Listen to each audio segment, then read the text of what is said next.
Hello friends, पिछले video में हमने बात की थी गॉस थ्योरम की। और गॉस थ्योरम हमारे पास आ गया था कि the electric flux through any close surface is 1 upon epsilon naught times total charge enclosed by the surface. Phi is equal to 1 upon epsilon naught times Q. तो हम इस Gauss theorem का prove करते हैं, ठीक है, for a spherically closed surface, symmetric close surface. तो consider a sphere of radius R. माना हमारे पास एक स्फेरिकल बॉडी है जिसका रेडियस आर है और इसके सेंटर ओ पर हमारे पास प्लस क्यू चार्ज है। और हमने जो है इलेक्ट्रिक फील्ड पहले ही पढ़ा हुआ है कि electric field due to a source charge या पॉइंट चार्ज हमारे पास होता है E is equal to 1 upon epsilon naught times Q upon are square. तो अगर हम इसके सरफेस पर इलेक्ट्रिक फील्ड को देखें, माना यहाँ पर कोई पॉइंट P हो गया, उस पर इलेक्ट्रिक फील्ड देखें तो वो इलेक्ट्रिक फील्ड आ जाएगा हमारे पास इस डायरेक्शन में। अब पूरे सरफेस के लिए तो जो है हम फ्लक्स को एक साथ डिफाइन नहीं कर सकते हैं, तो हम क्या करेंगे, सबसे पहले इस पर एक छोटा सा एलिमेंट्री एरिया ले लेते हैं। माना इसका पूरे का सरफेस एरिया हमारे पास S है और सरफेस एरिया हम लोगों ने पढ़ा हुआ है कि स्फीयर का सरफेस एरिया होता है हमारे पास 4 पाई आर स्क्वायर, ठीक है। तो हमने एक छोटा सा एलिमेंट्री एरिया ले लिया जिसका एरिया है हमारे पास ds, और इस पर अगर हम एरिया वेक्टर ड्रॉ करें तो वो हमारे पास इस डायरेक्शन में आ जाएगा।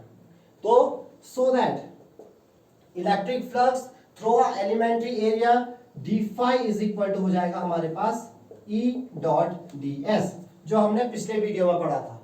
हम इसको अगर मैग्नीट्यूड की फॉर्म में लिखें तो d phi is equal to हो जाएगा E ds cos थीटा।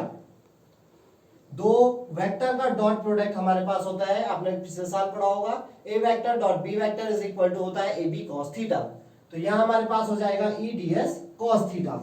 हम इसको देखें तो d phi is equal to E ds, E vector और ds वेक्टर दोनों सेम डायरेक्शन में है, और जो यहां पर ये थीटा है, theta is the angle between E vector and ds vector, दोनों सेम डायरेक्शन में है। तो थीटा की वैल्यू हो जाएगी हमारे पास 0 डिग्री और cos 0 की वैल्यू होती है हमारे पास 1। तो so that d phi is equal to हो जाएगा E ds मल्टीप्लाई बाई 1। तो d phi is equal to E ds। तो so that electric flux through a closed surface, wholly close surface, complete close surface के लिए अगर हम electric flux निकालें तो ये हो जाएगा surface integration of d phi is equal to, या इसे लिख सकते हैं surface integration of E ds। अगर हम इलेक्ट्रिक फील्ड की वैल्यू देखें तो इस स्फेरिकल बॉडी के हर पॉइंट पर इलेक्ट्रिक फील्ड इंटेंसिटी सेम होगी। क्यों? क्योंकि जो पॉइंट्स होंगे इस सरफेस पर वो सेंटर O से इक्विडिस्टेंट होंगे। तो हम इसको लिख सकते हैं phi is equal to E integration of ds, और इंटीग्रेशन ऑफ ds का मतलब है whole surface area of a spherical body, और स्फेरिकल बॉडी का हमारे पास सरफेस एरिया होता है 4 पाई आर स्क्वायर। तो फाई इज इक्वल टू हो जाता है E multiply by 4 pi r square. अब इसे हम ले लेते हैं इक्वेशन नंबर फर्स्ट। अगर हमें फाई की वैल्यू को डिटरमाइन करना है तो हमें सबसे पहले E की वैल्यू चाहिए कि सेंटर पर जो हमारे पास सोर्स चार्ज है इसके कारण इस स्फेरिकल बॉडी के सरफेस पर इलेक्ट्रिक फील्ड इंटेंसिटी कितनी होगी। तो electric field intensity due to a point charge और सोर्स चार्ज हम लोगों ने पढ़ा हुआ है E इज इक्वल टू होता है 1 upon 4 pi epsilon not Q over r square, क्योंकि जो स्फीयर का सरफेस होगा वो सेंटर से इक्विडिस्टेंट होगा। तो E इज इक्वल टू हो गया 1 upon 4 pi epsilon not Q upon are square.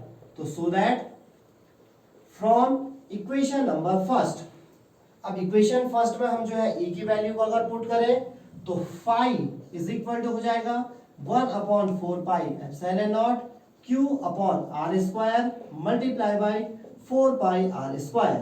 यहाँ 4 पाई से 4 पाई कैंसिल हो जाएगा, आर स्क्वायर से आर स्क्वायर कैंसिल हो जाएगा। तो flux phi is equal to हो जाता है 1 upon epsilon naught times total charge Q, या charge at the centre of the spherical body. तो इस तरीके से जो है हम गॉस थ्योरम को प्रूव कर सकते हैं, और इसी के साथ जो है हम आगे आपके सामने अलग अलग वीडियोस लेके आते रहेंगे। तब तक के लिए धन्यवाद।